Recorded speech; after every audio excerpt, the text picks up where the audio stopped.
All right. So, first one, chapter one, Introduction to Biology. So, this chapter is kind of like gonna have a lot of broad strokes. So if you love to paint, I do love painting. That's one of my like side hobbies. This is like gonna be like that base coat. We're gonna do broad brush strokes to kind of introduce what biology is. It does cover a lot of things. We're gonna cover what does it mean to be alive. What are the characteristics we have to check off. A little bit how we organize it and about how we name things. So if it seems like a lot of broad strokes, it's just kind of telling like an overview of biology in general. So don't stress out too much. We're actually going to go into a lot of stuff in more detail in a later chapter. So we're starting with chapter one. As I mentioned, I do love my fun little cartoons. So maybe after you watch the lecture, you can go back, look at them, it's like, hey, that makes sense. Or the mitochondria, yeah, everyone knows it's the powerhouse of the cell. We'll understand more about that once we get to cell respiration. And because I love my dog, there he is right there. You'll see him quite often. Mutts, yay, mutts. All right, so let's get into it. I always like to start off because biology is the study of life, and I like to talk about the history of life on Earth. And Earth is quite old. I'm talking about 4.6 billion years old. We don't know the exact date, but she is rather old. Now, life on Earth has been around for quite a long time, and we do break it up into different eras or time spans. Now, the earliest life on Earth is going to be what we call our prokaryotes, which these are going to be single-celled organisms. They're very primitive. They're going to have just the basics they need to survive. And when Earth was very young, the environment was really harsh, nothing like what we see today. So these early organisms, as shown as purple line right here, were able to survive in really harsh conditions. Now, as the Earth's atmosphere started to change, we started to see these early prokaryotic organisms change a little bit. We started to see some of them do photosynthesis. So photosynthesis is the ability to use light energy to create their own sugar molecules or their own energy.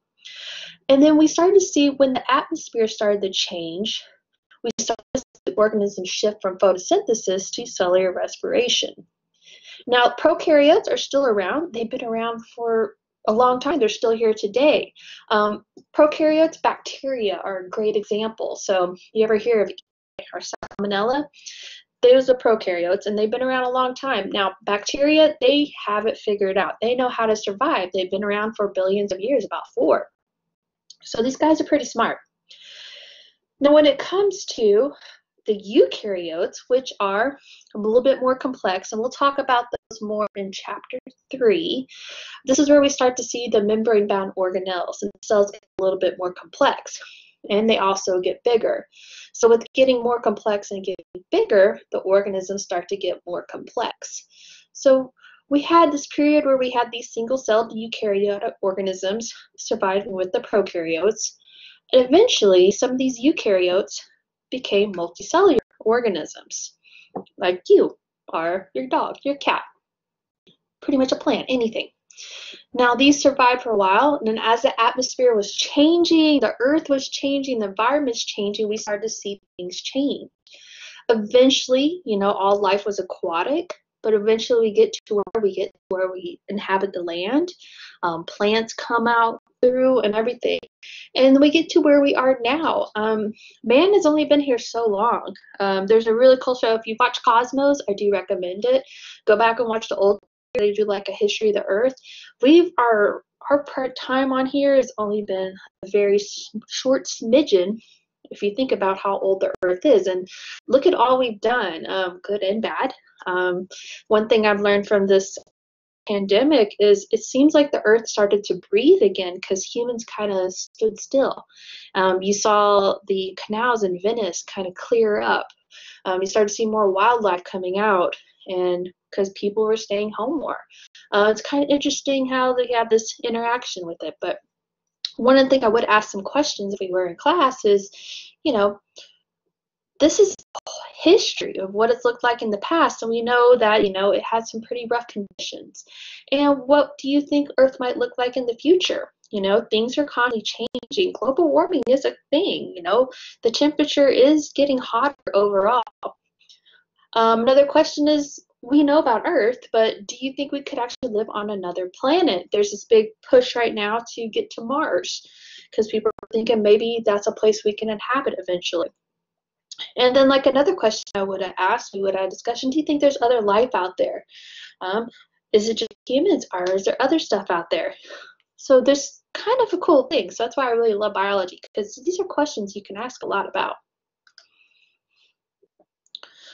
So biology is the study of life. So what is it considered to be living? We kind of have like a little checklist, and your book goes through these, and there's literally these 8 characteristics. And we're going to go through them a little bit more detail on each of the slides, but just a little brief overview. First off, you're going to see there's going to be order, like how we organize things. You're going to see that all life is going to have these common biological macromolecules. And we'll talk about what the macromolecules in chapter 2. So these would be your carbs, your proteins. And they're also composed of cells. They're going to have sensitivity and or response to stimuli. Think about life in the wild. You know, it has these 3 questions it has to answer. You know, can I eat it? Will it eat me? Or can I mate with it? You know, it comes across something it's never seen before. And, you know, if you're out in the wild, you just got to eat and survive and pass on your genes to the next generation. So it's going to ask these questions. And stimuli can help answer or address some of these questions.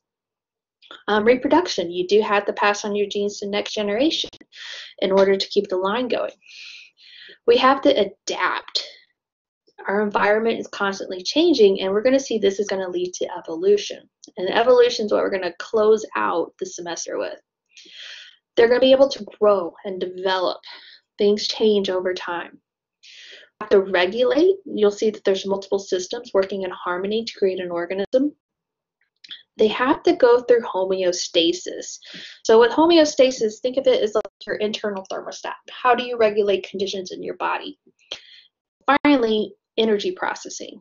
So how the food you eat powers your cells, you know. So I'm recording this in the morning. I just had my breakfast, and now my body's going through the process of breaking down that blueberry muffin, breaking into the smaller subunits, the glucose molecules, shipping out over my body, and then that will then be converted into the components that go through cellular respiration.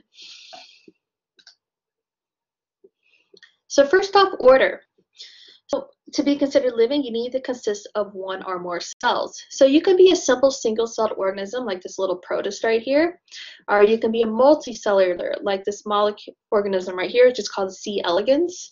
C. elegans are really cool for biology because they're only going to be 256 cells, and we can track each cell in the body from the initial development of 1. It's really cool. Now, in each of your cells, you're going to have molecules. And we're going to talk about the macromolecules in chapter 2, but these are your proteins, your lipids, your carbs, and your DNA. Now, these molecules can be broken down into smaller components, which they are made up of elements. So think of the periodic table. So carbon, nitrogen, oxygen. Those are elements. And then we're going to break down the elements a little bit smaller into the protons, neutrons, and electrons. So this is going to be chapter 2 stuff. Don't freak out, but we'll go over this in a little bit more detail. Now, multicellular organisms contain millions of cells. You have a ton of different types of cells. Think of all the different types of cells in your body. Now, what's really cool about cells is they all have a specific function. But at one point in your life, they were all these embryonic stem cells. So in the early development, after the egg and sperm come together, what's going to happen? I'm going to try to draw this out, so bear with me right here. You're going to have the early embryo after egg and sperm come together. And you're going to have this clump of cells that's going to be right here. Boom, boom. Get back to right here. This clump of cells is going to be, this is the early zygote right here. It's going to be called the inner cell mass, and it's going to be composed of embryonic stem cells. What's great about embryonic stem cells, they are totipotent, which means they can become any type of cell in your body. So we use this term Waddington's landscape to kind of talk about cell determination. So when they are in this embryonic stem cell stage, they can decide and become any type of cell they want to. So if they want to go down this path right here, they'll become a heart cell. Go right here, a skin cell. What's really cool in biology is we figured out how to make it go backwards and then go down a different path. That's called induced pluripotent stem cell, and I could talk about stem cell biology forever, but I think it's cool now that we have figured out how this has gone through and how it's regulated, which is done by genes, and how we can make it change, which is really cool. Now, another thing to be considered living, you have to have sensitivity or response to stimuli. Now, we respond to all kinds of different types of stimuli. I think of plants, because I have on my balcony, I'm able to keep a few alive, and they respond to the light source. So they're kind of growing crooked right now, so I know I need to rotate it so they kind of start to grow more straight. Some examples are bacteria, how they can move toward or away from chemicals or light responses. And something to know that with stimuli, with the response, it can be both positive or negative, and sometimes those responses do lead to memory. So, it's just like little kids, and even with students in lab, I say don't do something and then you do it, but then you learn from it and you don't do it again. You tell a little kid, don't touch that, that's hot. What's the first thing they do? They touch it. And then the pain signal goes through, processes it, and says, hey, remove your hand, that's painful. And next time he's going to remember, it's like, okay, don't touch that. That hurt. So it leads to memory. Now, what's really cool about memory is some of these memories are actually called genetic memories, and they're actually altered on your DNA, or like a little cloud that kind of surrounds your DNA. And these can be actually passed down to future generations. It's really cool. We'll kind of talk about this a little bit more later, but these can be passed down to your kids and then your grandkids. So things that happen to you, responses to stimuli, can be passed down to the next generation. So I find that really cool. If you want to know about a study with mice and epigenetics and memory, I can send you a link. It's really cool. Reproduction. All right. So DNA contains your genes, which you're going to pass on to the new individual. So your mom and dad gave you the combination that makes you. So if you don't like what's going on, thank your parents. Now, regardless if you're single-celled or multiple-cells, we have to get the DNA from the previous generation. Now, single-celled organisms, what they do is they duplicate and divide their DNA, and they pretty much make a clone of themselves. So there's not a lot of genetic diversity, but then it also leads to some advantages for them to easily adapt to the environment. Multicellular organisms, which where we fall in that category, produce reproductive cells, your egg and your sperm. And it's egg and sperm coming together to make the new individual or the offspring. Now, the good thing with this is we get genetic variation. So it's a combination of two individuals that leads to you. Adaptation. So adaptation and evolution kind of go hand in hand. Now, all organisms are going to have a fitness to help them survive in their environment. Camouflage on some organisms. Bacteria, how they become resistant to antibiotics. We're able to adapt and survive in the best conditions so we can live and then reproduce and have the next generation. Now, some of these adaptations can enhance reproductive potential. You've heard of survival of the fittest.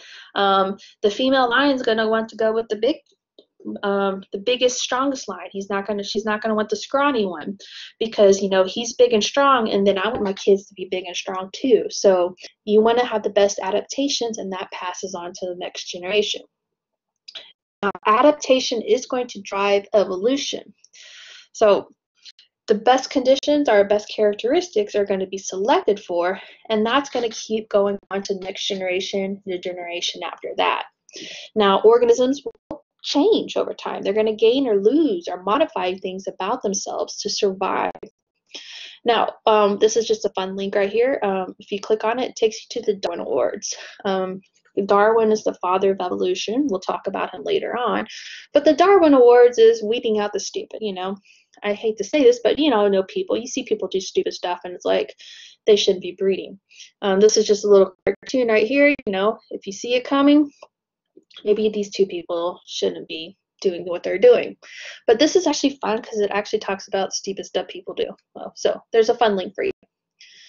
Now, with adaptation, as I mentioned, bacteria, those prokaryotes, they've been around a long, long time. So this is a link. I do recommend watching this. It's really cool. And it talks about how bacteria can become resistant to antibiotics and how this can happen over a period of days. And this is actually going to help link with a discussion topic because it seems like we're hearing more and more about antibiotic resistant bacteria. So watch this. It's really cool. It's actually one of my favorite videos that we like to watch in class. Growth and development. So the instruction manual for you is your genome, or your genes. And it's going to be passed down from your parents. And you're going to pass down your genome to the next copy too. So when you do this, you want to make sure that you pass down a pristine copy. Because you don't want to hand down like a wonky copy down to your kids and then it's like so on. You want to make sure you give them the best possible. Now, mistakes happen. When it comes to mistakes in genetics, we call them mutations. And mutation is just a change in the genetic makeup. Now, it's not always a bad thing. Sometimes mutations can lead to an advantage. One thing I would ask you is, do you like being able to consume dairy products? Right? So the ability to actually consume dairy products and not get sick is actually thanks to mutation. So you're a mutant. So that's a good mutation. I love that one. I do love my cheese. So I'm very happy that, my past generations do have that mutation that was passed on to me. Now, your genes do direct your cellular growth and development, and we'll talk about this when it comes to the central dogma. So we'll talk about your DNA and how it replicates itself in order just to maintain normal status quo, and then this process of transcription and translation. So how does a series of A's, T's, G's, and C's lead to a functional protein, like maybe insulin? So we'll go through that. That's more towards later on, Unit 5. Regulation. So even if you're single or multicellular organism, they're going to be complex. There's actually a lot of complexity, even with just a simple bacteria. But the larger the organism, the more complex it's going to get. You'll have different systems, and each system is going to have its different functions it's going to have to work with, and then they're going to interact with each other. Just think about your body. You have to transport nutrients, all the different responsive stimuli, how you handle stress, all the different body systems. There's tons out there. This is just a little cartoon just showing, some of the systems. This is something more we talk about in 1409, but I want you to understand that the cell does have a system to regulate inside itself. And that links to homeostasis. So homeostasis, as I mentioned, is kind of like that internal thermostat. You have certain conditions your cell likes to be at a certain pH, certain temperature, and your body needs to maintain these things. Now the cell has a way to go through and regulate that. So if it notices like, hey, we have an excess of glucose, we need to produce insulin into the blood so we can go through and break it down and then transport it to the liver.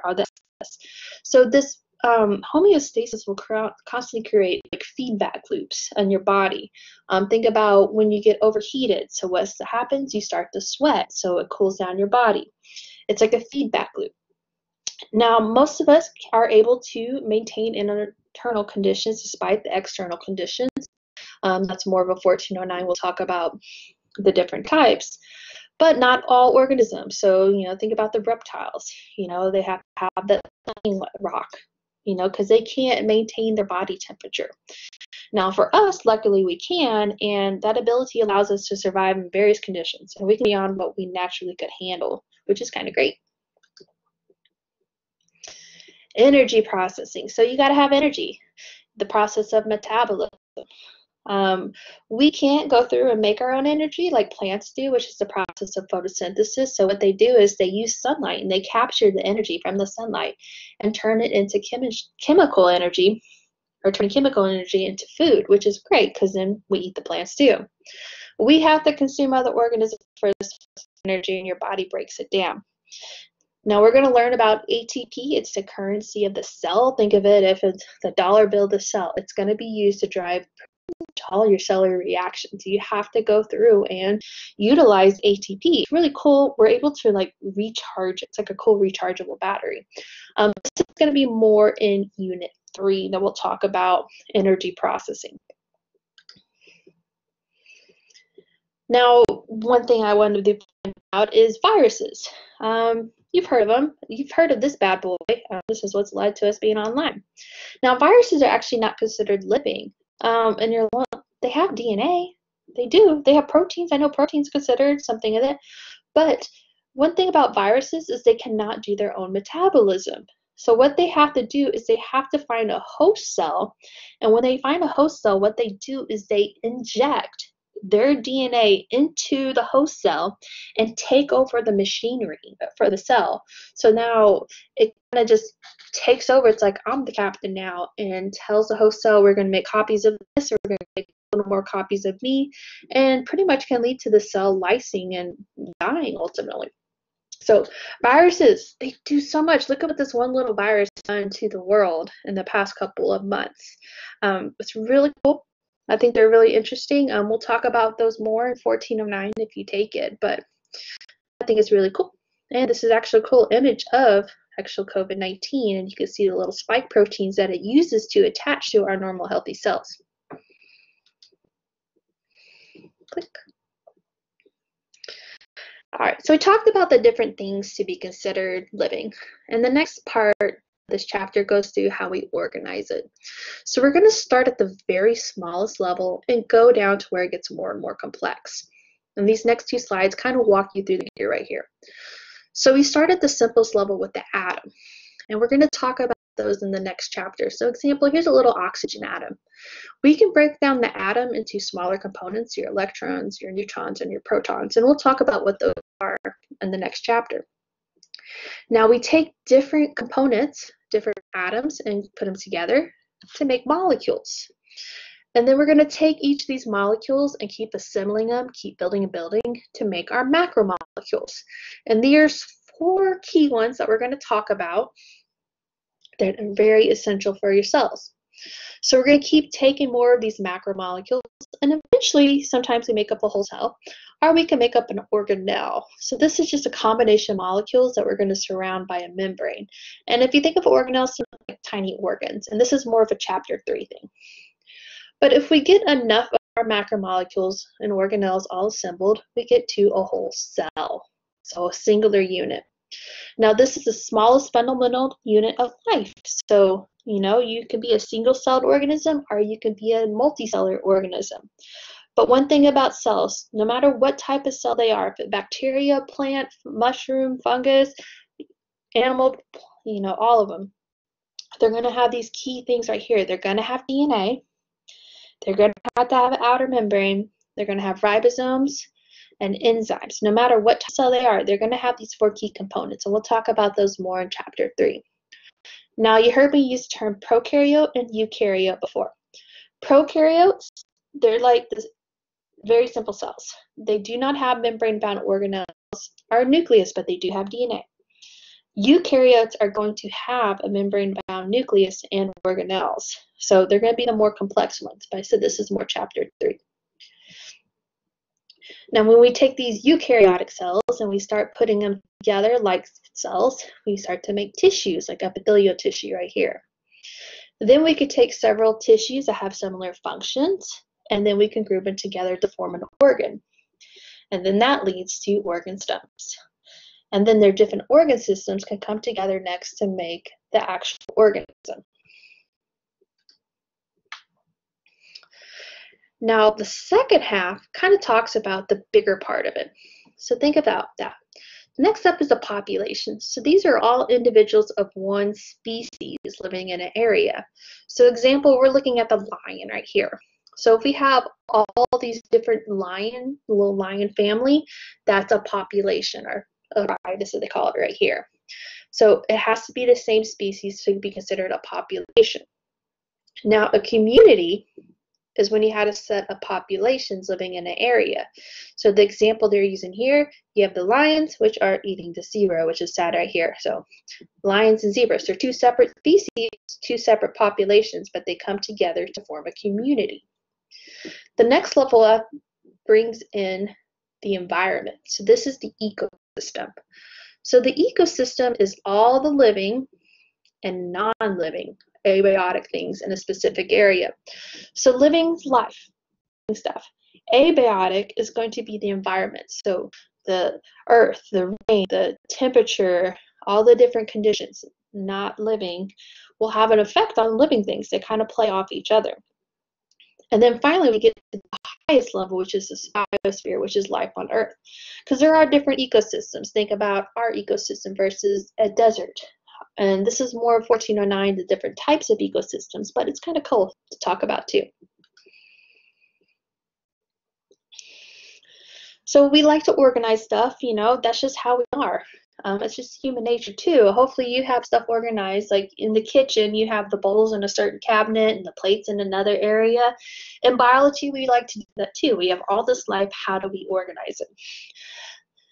The father who kind of came up with the naming system is Carl Linnaeus, and he proposed how we organize these species. And we have it organized into this order right here: domain, kingdom, phylum, class, order, family, genus, and species. And one thing I want to point out with this is you're going to see as we go through the different classifications, it's going to get more and more specific. In 1409, we actually go through all the classifications, the different domains and kingdoms, and actually learn about the different types of life. It's really, really fun. Now, the last two parts, the genus and species, is how we get the scientific name. For the dog right here is Canis lupus, and then there's also sometimes a subspecies name that follows it right there. And that's called our binomial naming system, and we'll talk about that more in 1409. But I want to point out the highest level, which is the domain, is where we're going to start. And as you go to each level, it's going to get more and more specific. So we're starting with the eukaryotes, so they have that membrane-bound nucleus. And then we get into kingdom, which are the animals. All right, so it's not a plant, it's not a mushroom, it's not a protist, it falls into this one. And then we're talking about the chordates, so they have a backbone. And then they're mammals, and then they're carnivores. And we get more and more specific to each of them to where we get to an individual organism. Now, when it comes to domain, it's actually pretty recent that they added domain. This was like more about the 90s. We used to just start with kingdom. But they broke up into a domain to kind of break it up a little bit. So there's three main domains: the bacteria, archaea, and eukarya. The eukaryotes are going to be the cells that have a nucleus, so your fungi, your plants, your animals, and your protists. Now, the other two domains, they're going to be prokaryotic. And the difference between them, they're very similar. They don't have any about nuclei, is that the archaea like really harsh environments. And bacteria, which are, you know, your E. coli, salmonella, don't go to the extremes that these do, but they're very similar, but it's how they survive and where they survive that broke them up into two different domains. So how did we get all this diversity? Like that first question says right here, how did it get here? Now, this is an evolutionary theory right here, theory of evolution, that we all have this universal ancestor. That very first life on Earth, the first prokaryotic life, is right here. And then as the Earth changed, we start to get more and more branches of our family tree start to happen. And one way that we support this, and we'll talk about when we get to the evolution slides, is we all share the same macromolecules, the same nucleotides. We use the same genetic code when it comes to transcription and translation, which is quite fascinating. There is some support to where we think we have this universal ancestor. This is a cool link to a video. I love to watch BBC video stuff, Planet Earth and all that stuff, but it talks about the history of life, and just listen to a guy. He's really fun to listen to. Now, biology, there are a lot of branches of biology, lots of subtopics.